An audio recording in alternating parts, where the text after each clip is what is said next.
Welcome to the ReaderHouse Author Roundtable, where authors from all walks of life come together to discuss the trials, tribulations, and triumphs of publishing their books. I'm your host, Corey Graham. Join us here every Friday night at 8 p.m. or listen anytime via podcast at Spotify, Apple Podcasts, Stitcher, TuneIn, and PodServe, to name just a few. The Author Roundtable is sponsored by ReaderHouse Online Bookstore, where the independent new authors come first.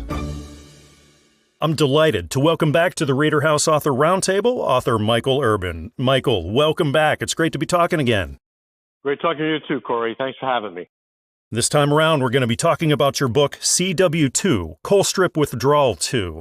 Michael, what have you written about here?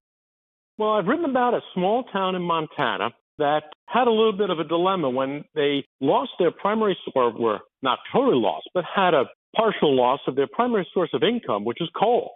They either sell coal or sell electricity from coal. And we all know that, we're trying to move away from fossil fuels and coal, but this small town seemed to be taking a hard hit for that right now. We all know that progress and we should be keeping moving forward, nothing against progress, but just that trying to draw a little bit of attention actually to some primary issues using a real town, Colstrip, with that residents are having some real issues with, keeping their town together. What was the inspiration behind this? Where did you get the idea? Well, I obviously, like everybody, I see on the news, which is, the electric cars and getting away from fossil fuels, and that's all goodness, right? Progress is all good, all for that. But then I thought, maybe there's something else that we're overlooking here. So when I was looking into it, I saw this, town Colstrip, and I started doing some research on it. And my golly, these home values and jobs and things see evaporating on them. So I thought, let me see if I can at least start a conversation on how rapid change can positively but also adversely impact real people. And who are you speaking to here? What kind of readers do you think would get the most? I was sort of more focused on the topic than the readers. I guess, political people or, fictional possible futures. And, it's a real town, but obviously a fictional novel. People that might be interested in how things can go if we into, the details when you maybe move a little too fast. So it's like two things readers might be interested in, right? First was that how rapid change can impact towns. They could become almost like ghost towns in the past, but also how moving too rapidly and not using the system enough can get out of hand for you. So considering all the research that went into this, did that draw the whole project out for you? It did. It took a little time. Now, I wanted to do the research on the town, the location, the people, but I didn't want to make this a pure, documentary on Colstrip, Montana. But I thought that, to get these points across that I was trying to make on, hey, are we impacting working nice, good people, or moving fast can impact you in an adverse way because things can get out of hand. So I was sort of researching, but enough to get it started. I thought it was better than to have a totally fictional book, to have a real base for it. I didn't want to research so much that, I used the actual mayor, the actual chief of police. I didn't want to get into writing a documentary on the town, but it did take time to make sure that I got at least the real flavor and feel for what the town was and what it's going through. And of course, you're a veteran to all of this. So was the publishing process pretty smooth the whole way through? Oh, yes. Covenant, my publisher, Covenant Books, was extremely helpful. It went very smooth from, them doing the editing and helping with cover art and helping with a lot of things. It was an enjoyable process. It takes time, but I enjoyed it and it went pretty smooth. Yeah, I just wanted to compliment you on this cover. It looks, I would describe it as very presidential. It's fantastic. Yes, and I got to give credit to Covenant. I started with the two flags. One, I sort of, on the lower part of the cover, sort of like a pirate flag, a Jolly Roger inspired kind of theme to it for the people that were, going out on their own. But, of course, on top, it's the American flag. I was trying to go for that and gave some crude ideas because I'm not that good of an artist. And Covenant was able to turn it into that great cover. And so while you were writing this, was writer's block or anything like that ever an issue for you? It was. I guess that happens to everyone. I mean, I'm still fairly new. I've read a couple books, but sometimes you just got to put it down for a little while. And then, it comes back. Well, this book sounds really fascinating. Again, it's titled CW2, Coal Strip Withdrawal 2. This is written by Michael Urban, published by Covenant Books, and, of course, available pretty much everywhere, Amazon and Barnes & Noble, iTunes, right down the street at your local bookshop. Well, Michael, it's been fantastic talking with you again. Thanks again for being here. Thank you so much for hosting me, Corey. As usual, it's enjoyable speaking with you.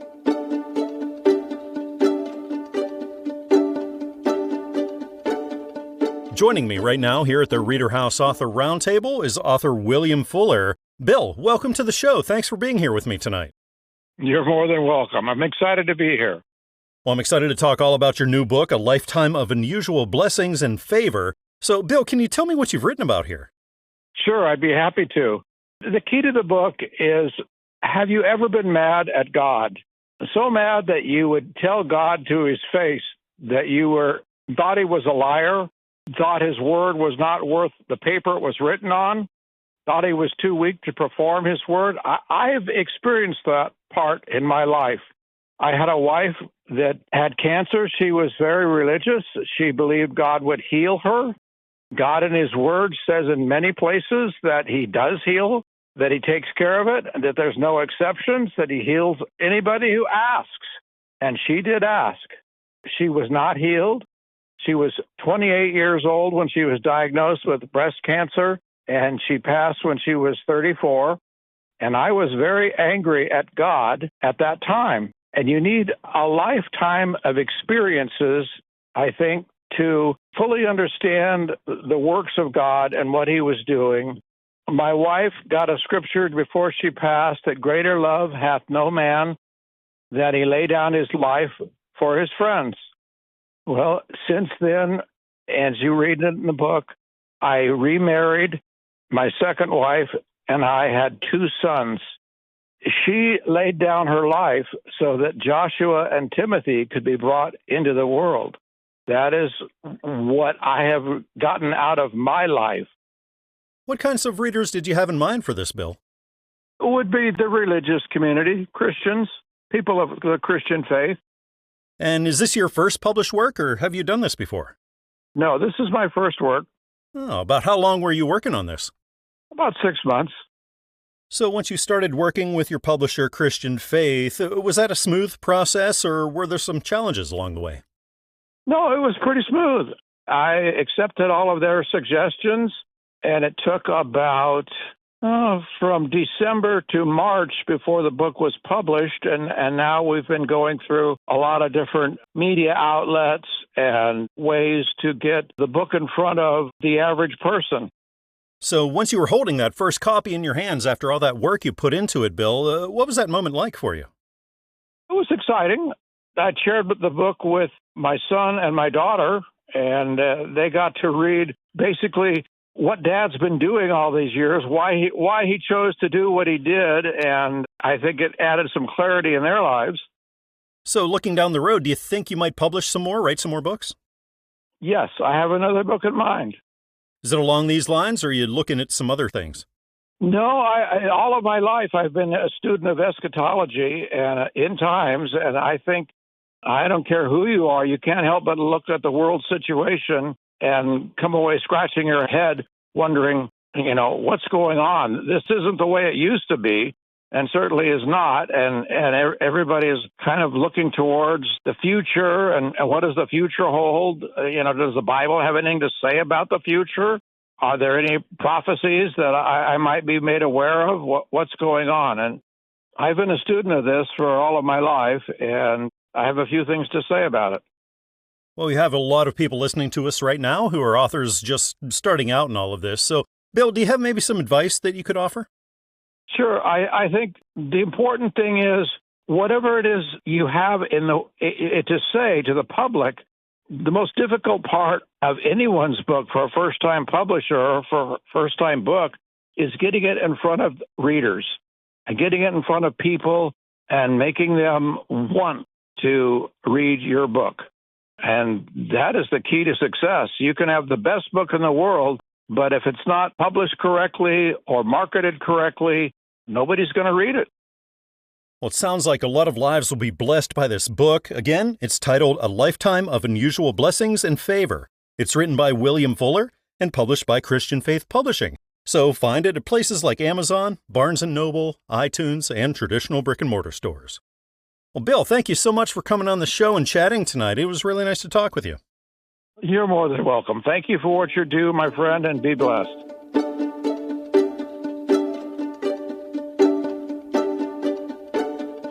I'm looking at the new book by Charles C. Edgar. It's titled My Road to Miracle Marty, and it's a memoir of love, loss, faith, and perseverance. Charles is sitting right here with me now at the ReaderHouse Author Roundtable. We're going to be talking all about this. Charles, welcome. I appreciate you being here tonight. I appreciate being on. I'm excited to let people know about this book. I'm excited to find out all about it. So tell me about it. What'd you write here? Well, it's my life story. I started out, I had learning disabilities, still have some. I became a full professor of mathematics. I was raised as an atheist.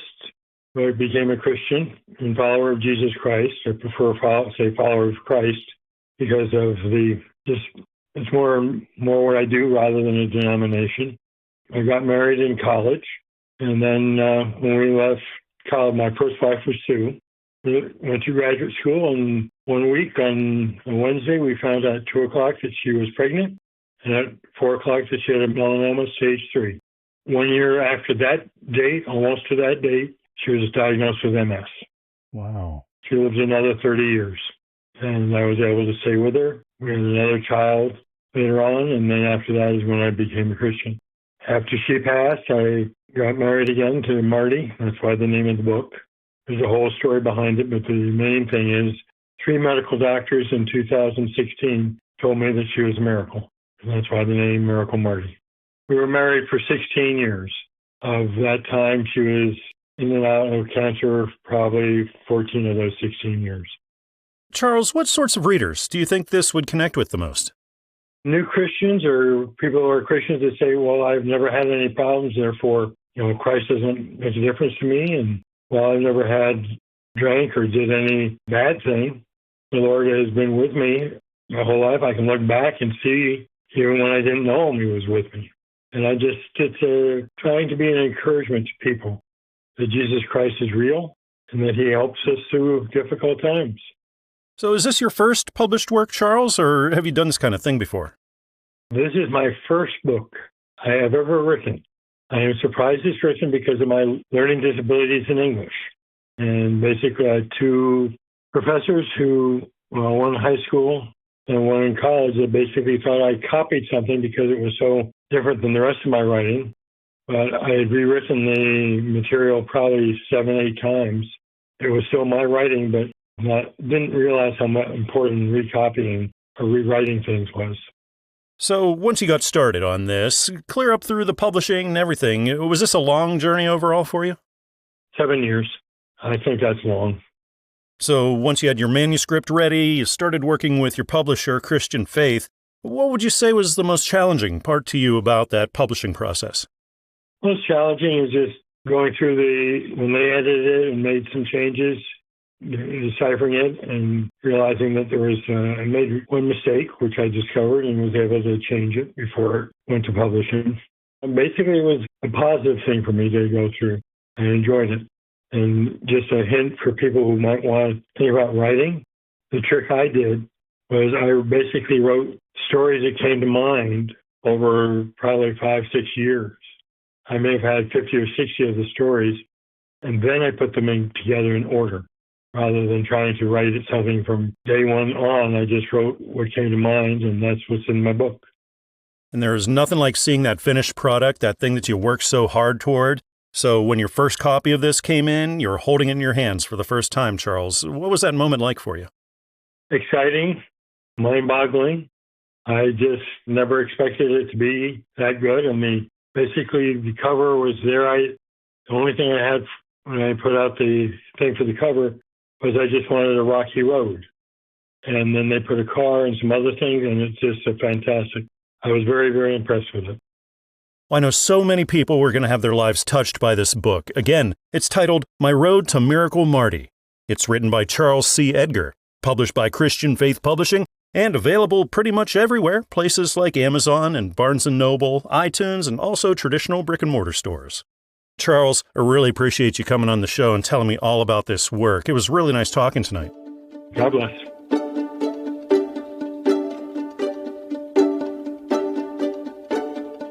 Author Dan Miller has just written a transformative story of redemption and spiritual awakening. It's titled Light Broke Into My Darkness.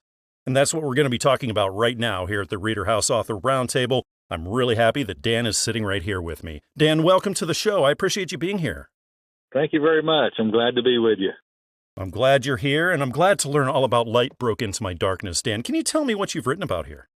Yes, it's basically a transformative story about my life, how I was living in a place of total darkness in my early years. And at age 20, I was looking for answers, purpose, and I was just in a dark place, began to drink, do drugs, drinking, trying to just mask my pain of emptiness. And God just came. I was in a bar, and God sent somebody right up to me to talk to me about his love. And all of a sudden, my eyes began to open, and the light of God's love began to penetrate that darkness of my life. Wow, what a fantastic story. Dan, what kinds of readers do you think this would connect with the most? Well, my intention in writing this, I wasn't looking to be a writer or anything like that. I was all of a sudden one morning I was just praying about things, and I've been in the ministry for about 30 years now, and the Lord just impressed me. You need to write your story. You need to write about your experience of how you came to know me. And there's so many people out there that has this view of God that he's angry and he's distant and he's got this big stick ready to punish people. But that's not how I came to know him. I came to experience a God of love and a God of grace and a God of mercy. And being raised in a single family, single home, it was a painful time for me. But he just impressed me after I gave my life to him to write about this experience. I had no idea he would use it, but my intention in writing it was not to write a big book, but to write something very small so that somebody that may pick it up in a store, not even looking to buy a book, because it's an easy read. It takes about 10 minutes, that they would pick it up and just be gripped by the fact that they may be on the verge of suicide or just in a very dark, lonely place, that this book would inspire them and bring light and bring hope and peace. And that was my intention in writing it. And believe it or not, I wrote this in 6 hours. I was so inspired by the Lord to write. And as I began to write down my experience, I began to relive it all over again. And this has been, 1990 when I had this encounter. And I began to relive that whole encounter with the Lord. As I just penned it, couldn't stop writing. And so, believe it or not, I wrote this whole thing in 6 hours. So have you ever done anything like this before? This is your first published one then? No, this is my first one. First time I've ever done this. I wrote it in a way that people on the street could relate. I didn't want to write it to be above people, but I wanted to write it in such a way that would connect with people's heart, people's situation, maybe right where they are in their depression or their loneliness. It would connect with them. And that's kind of the way I wrote the book. And so because it changed me so much, I just wanted to be able to share that experience with others. There's nothing like seeing that finished product. You finally had that first copy in your hands, Dan. What was that moment like for you? Oh, man, it was so exciting. It's such amazing. And I actually bought, I think, about 200 books myself. And I use them in our ministry. I give them away. I find people that don't, and that's why I wrote it. I share my whole story in the book, but at the end, I share how you can come to know Christ and experience the same love, the same grace, the same forgiveness that I experienced. So I give them to people on the streets. I give them to the homeless. I give them to people that are just down and out. I wasn't looking to make money off of it. I was just looking to get them into people's hands that need help. And that was my whole intent behind it. Well, I know that a lot of lives are truly going to be blessed by this book. Again, it's titled Light Broke Into My Darkness. This is written by Dan Miller, and it's published by Christian Faith Publishing. So pick it up at places like Amazon or Barnes & Noble or iTunes, and also traditional brick-and-mortar stores. Dan, it's been truly wonderful talking with you tonight and learning all about your story and about this book. Thanks again for chatting. Thank you so much.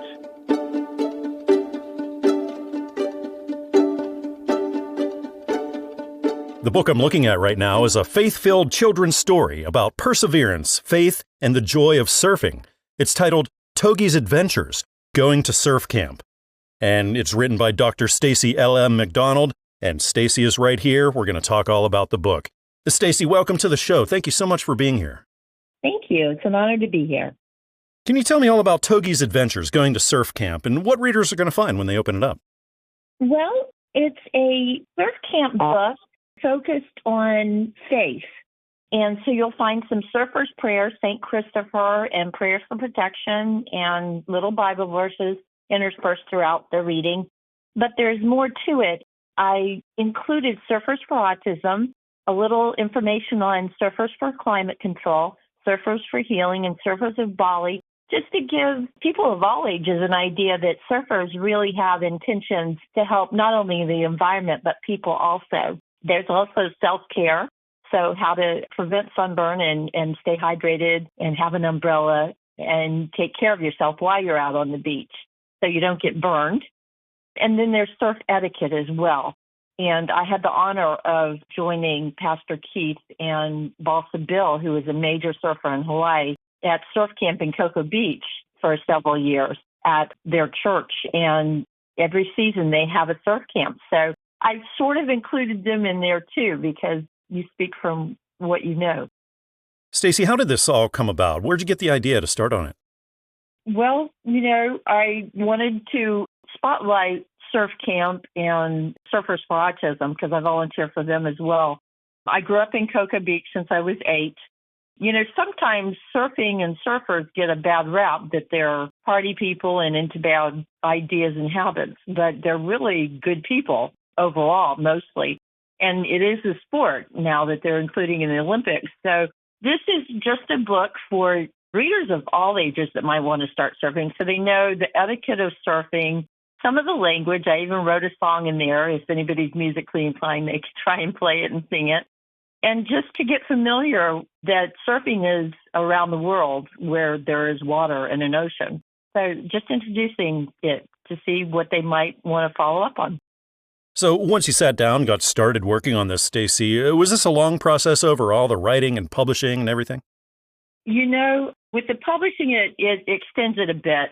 The writing comes pretty smoothly. It can be anywhere from 2 to 6 months, sometimes a year, to put a book together because you're reproofing it, rereading it, making sure everything makes sense. So you have to work it in portions and then walk away from it maybe a week or longer, a month, and come back to it with fresh ideas and new eyes.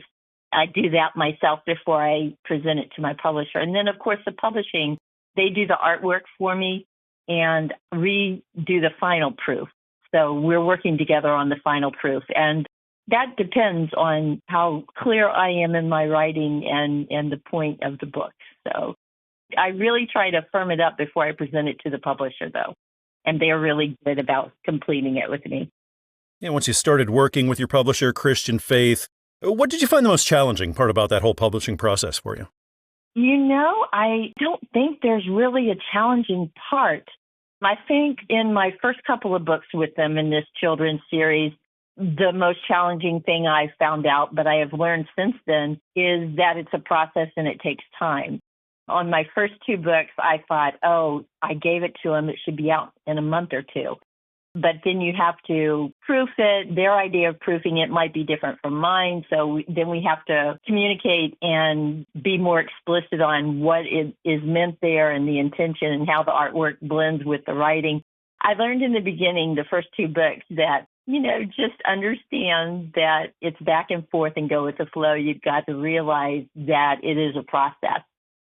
Well, this book is full of so many great messages. Again, it's titled Togi's Adventures, Going to Surf Camp. This is written by Dr. Stacy L. McDonald, published by Christian Faith Publishing, and available basically everywhere, like Amazon and Barnes & Noble and iTunes, also traditional brick-and-mortar stores. Well, Stacy, it's been wonderful talking with you tonight and learning all about this book. Thanks again for being here. Thank you so much. I enjoyed it.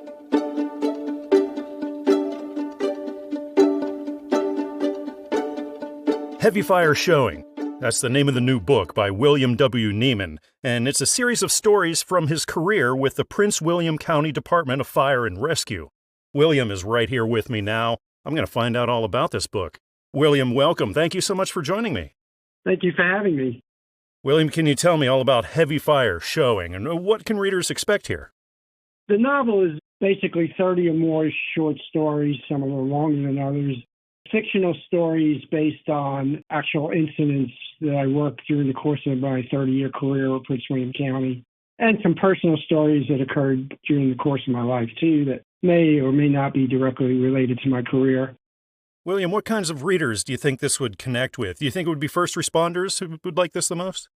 Yes, and a lot of people who have read my book are non-first responders. They have no idea, no concept of what firefighters did or fire investigators or paramedics. And after reading my book, I gained a lot of insight into the job, at least when I was doing it back between the 70s and the 2000s. I know things have changed a lot since then. But many people have come to me and said, I had no idea that's what you guys and gals did. All they see is the front of the firehouse when they drove by and, the equipment parked outside, but didn't actually know what the technical part of the job and the emotional, physical part of the job, that it took to get the job done. So what inspired you to write this? What gave you the idea, William?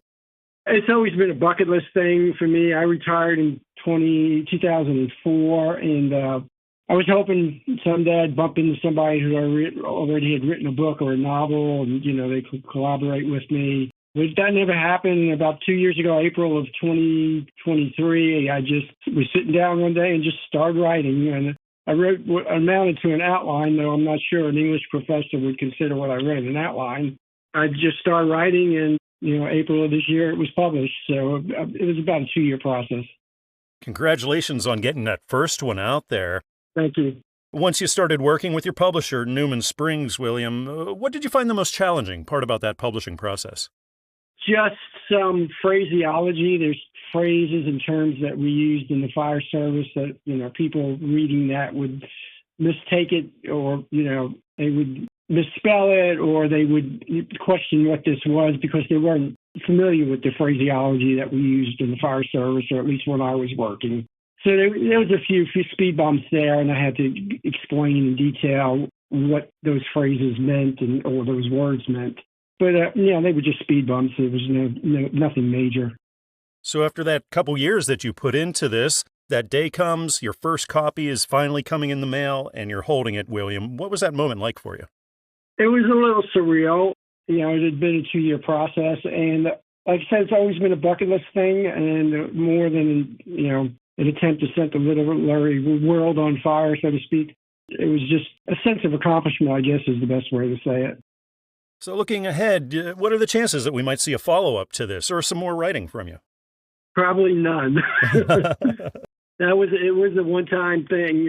Unless somebody comes to me and offers to help and, collaborate, probably not. Because, like I said, it was a bucket list thing, and it's like people trying skydiving. They do it once and they get it out of their system. And I guess in many ways, this novel was a way for me to tell the tales, be able to tell the stories, especially highlight the people that I'd worked with and their dedication to the department and the citizens they served. And hopefully, people will read it and, understand what goes into doing the job, both on the fire side and the paramedic side of it.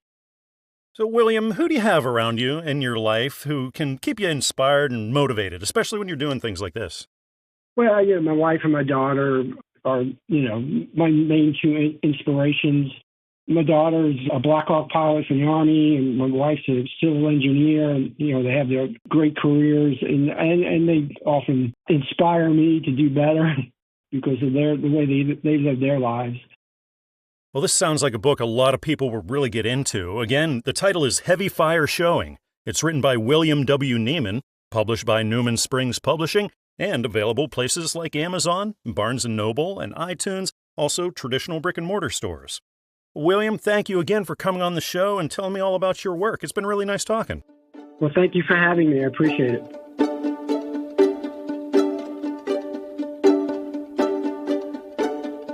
Joining me right now at the ReaderHouse Author Roundtable, I'm really happy to welcome author Matthew Stone. Matthew, welcome to the show. Thanks for being here with me tonight. Oh, thank you, Corey. I'm looking forward to talking to you and talking about my book. Your new book is titled Jerusalem, a study of the link between Israel, the Abrahamic covenant, and the United States of America. Matthew, can you tell me all about what you've written here? Well, the book kind of follows the title itself. God gave the covenant, or made the covenant with Abraham, and it kind of starts there and defines what a covenant is and the reason why God made the covenant, and brings it forward to modern times and why the covenant still has relevance today. Matthew, what sorts of readers do you think this would connect with the most? Well, I think people that are interested in history. I think Christians who want to understand what happened in the Old Testament times and kind of how the correlation works between the Old Testament and the New Testament. So how did this come about, Matthew? What gave you the idea to start off on it? Well, for a long time, I've been a big supporter of Israel and just started doing research and reading on it and felt compelled to write the book. So I did a lot of reading, research, and studying, and that book was the result of 3 years of work. So have you ever done anything like this before, or is this your first one? First one. Congratulations. Well, thank you. So overall, was this a long process, including the publishing and everything? Yeah, like I said, it's been a long process. It just takes a while to find a publisher, work through it, and get everything done. So, I don't have a baseline to compare it to, but it takes a little bit to get everything done. So once you started working with your publisher, Christian Faith, Matthew, what did you find the most challenging part of that publishing end of things? Well, they have a methodical way of doing things. I think they have a time-proven, tested method. Sometimes I'm kind of like, well, let's get this going and get all these things going. And they said, well, you'll mess things up. We got a process. It works. So let's go through the process. So once they explained it, I said, okay, well, look, this is what y'all do. I'm a forester by training and profession. And I ask people to trust my judgment as a forester about how to manage their property. And that's what they do as book publishers. And they said, this is the process that works best. So I just decided to take my own advice and just decided to trust them. And so far, they haven't steered me wrong.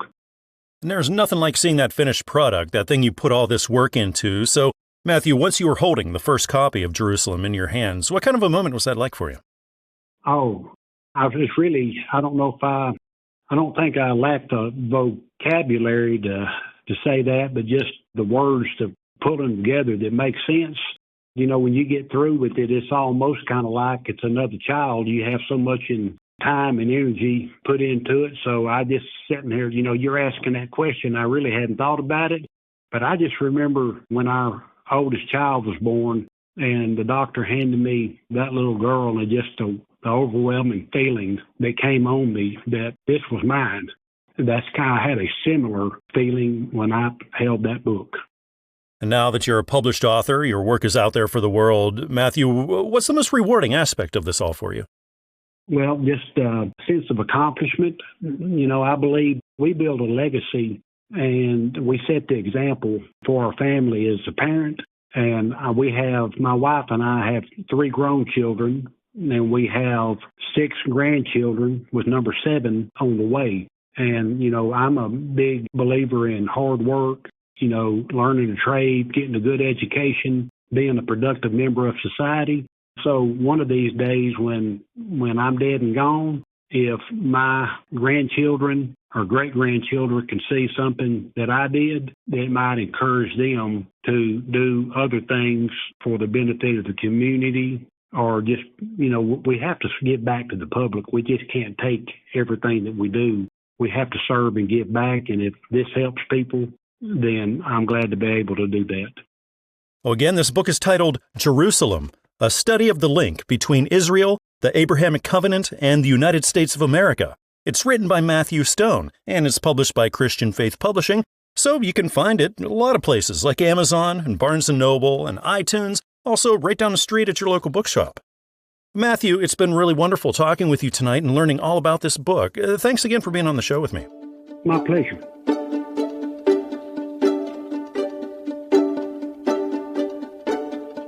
I'm looking at a gripping action-adventure thriller blending suspense, prophecy, and redemption. It's the new book by Daniel Lombardo titled From Darkest Night. Daniel is sitting right here with me now at the ReaderHouse Author Roundtable. and we're going to be talking all about it. Daniel, welcome. I appreciate you joining me. Thank you for having me. Daniel, can you tell me all about what you've written in From Darkest Night? Yeah, absolutely. So I had originally set out to do an action-adventure novel, but it was I pulled from a lot of different, genres to make this come together. The gist of this is, you have 10 people from all different walks of life where, one day they suddenly wake up and they seem to be in a world that looks very similar to their own, but there's no one around. And for some reason, all the electricity doesn't work. And you come to find out that they're involved with a shared past that ties back to, a Viking Age end times prophecy. Well, Daniel, what kinds of readers do you think this would resonate with the most? Men and female, are men and women are fine either way, young and old, it doesn't really matter. But I think that the book speaks the most to people that are really trying to find their place in life and really, come into their own, a sort of coming of age, if you will. So what was the inspiration behind this? How'd this all come about? The funny thing is that I woke up about 13 years ago from a dream, and I couldn't quite remember the dream too well, but I just remembered the names of the 10 characters and where they were from. And I just used that reference to, to write the story. So is this your first time doing something like this, or have you done it before? Yeah, that's right. I'm a first-time novelist. Congratulations. Thank you. So being your first time, was this a long process for you overall? Well, at the time when I wrote it, my life was a lot more different, a lot more simple. So I had a lot of time to focus on it, and really put, my nose to the grind. So I was able to, hammer this thing out in about a year's time. So once you hooked up with your publisher, Christian Faith, and you started the publishing process, what would you say was the most challenging part of that publishing end of things for you? Huge shout out to my publisher, Christian Faith Publishing, because they made the process, for something that's like, your baby, and they made it really as streamlined and, as quick as possible. It's never a quick thing, but I'd say the most challenge I had, maybe it was picking the right soundtrack for the book preview, because they made it so simple. And there's nothing like seeing that finished product. So when it was a real thing, you're holding From Darkest Night in your hands for the first time, Daniel, what was that like? It was, kind of unreal, and I'd been working with my publisher for months at this point. And, I knew what the end product was going to be. They kept me abreast the entire way through the experience. So, I knew what to expect. But to actually sit there and, hold, my book with my name on it. And it's like, yeah, I did this.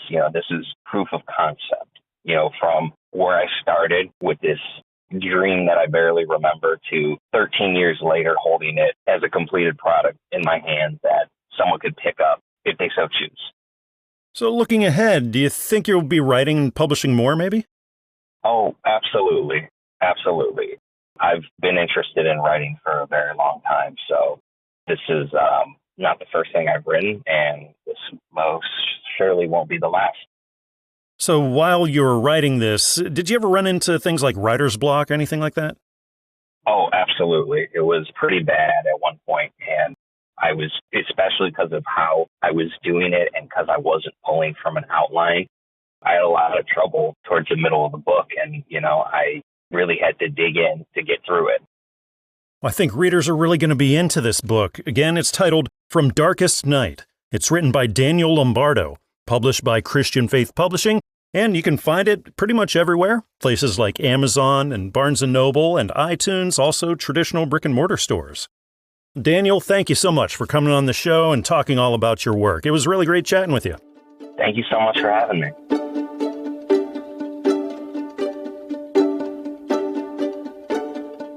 The audiobook edition of the book by Michael K. Hirshorne, titled Taking a Chance on Life, Because a Miracle May Be Just Around the Corner. Well, this just came out. Michael is here with me. We get to talk about it. Michael, welcome to the ReaderHouse Author Roundtable. Thank you so much for joining me. I appreciate it. Thank you very much. Michael, can you tell me all about what readers and audiobook listeners can expect whenever they open up Taking a Chance on Life? Sure. It's basically a self-help book about the process of self-actualization. But more specifically, really, it's about being aware that we experience, or rather see, and I'm putting see in quotes here, our reality through a particular lens. But that lens happens to be our lens. It's our lens. And the book uses some of my personal experiences as specific examples of why I feel that this is really so. It's kind of cool. It's self-actualization, but it's spiritual. It's uplifting. It's got a lot of interesting points that readers can find out for themselves. And what sort of readers were you speaking to here? Well, I'm speaking to all kinds, from 2 to 102, but not 2 really, but anybody who's, maybe 16 plus all the way up to 102, who would have maybe asking the questions, what is my purpose here? What is life all about? Why does it have to be this way? Why do I feel like I'm riding on a treadmill? That type of stuff. Basically, anyone who's getting tired of asking the questions, what's my purpose? Why am I here? And the book goes into detail about it's not necessarily that you have a specific mission.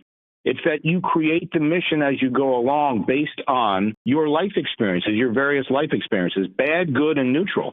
And they're all there for a specific reason, to give you experience.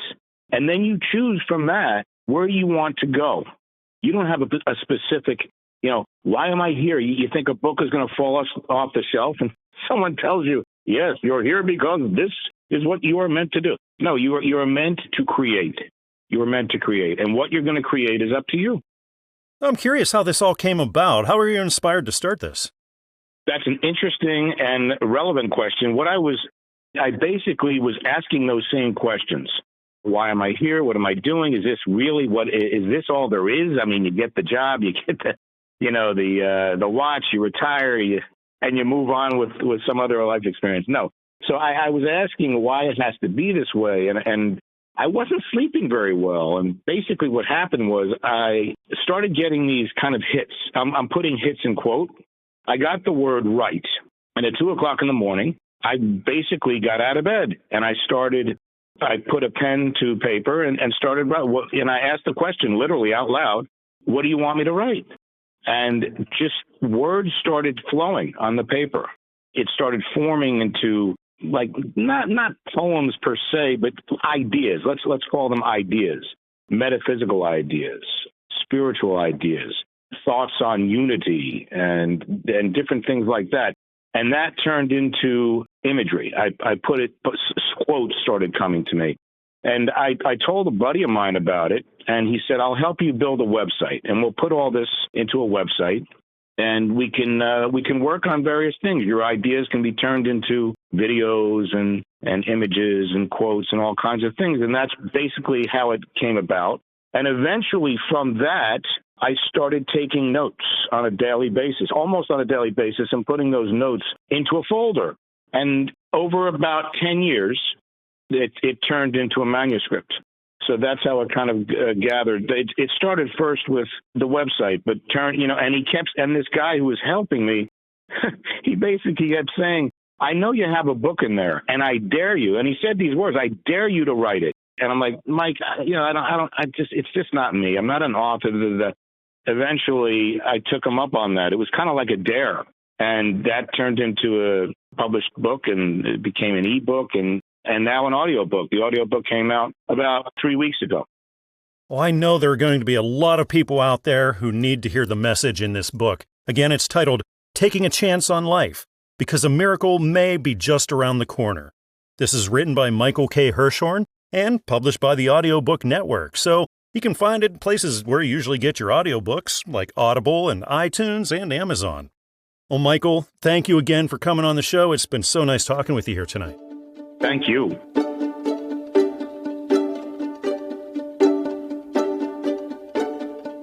Right now I'm looking at the new book written by Christopher McDonald with Dan Kassis, and it's an exploration of homelessness, mental illness, and redemption. It's titled Imago Day and Nights, True, Terrifying, Hilarious, and Spiritual Stories of Homelessness Leading into Freedom. Christopher is right here with me now at the ReaderHouse Author Roundtable, and that's what we're going to be talking all about. Christopher, welcome. Thank you for joining me. I'm so glad to be here with you. I'm glad that you're here, and I'm glad that I'm going to learn all about Imago Days and Nights. Christopher, can you tell me about this? Well, one of the things is that the title really, in a sense, the title sucks because most people don't know what the Imago Day is. And I've been getting a lot of backlash or feedback, let's put it that way, from people who are saying, gosh, you need a flashier title, you need a better title. But the fact of the matter is that Imago Dei is at the core of the book, which is that we're all created in the image of God.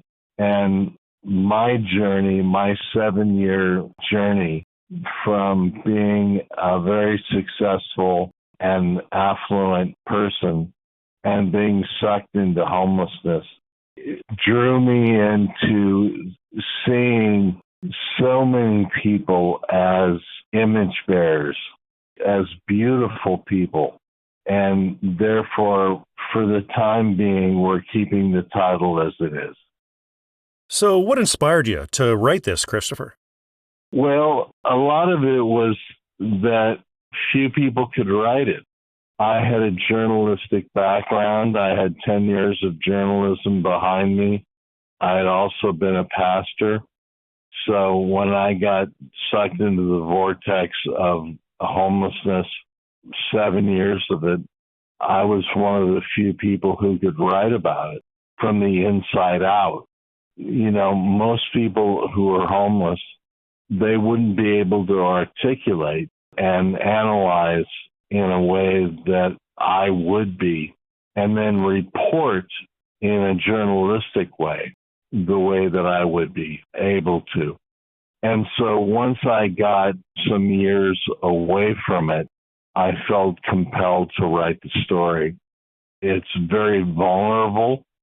I had to write some humiliating stories, but I had to write a truthful book from beginning to end and tell the full story.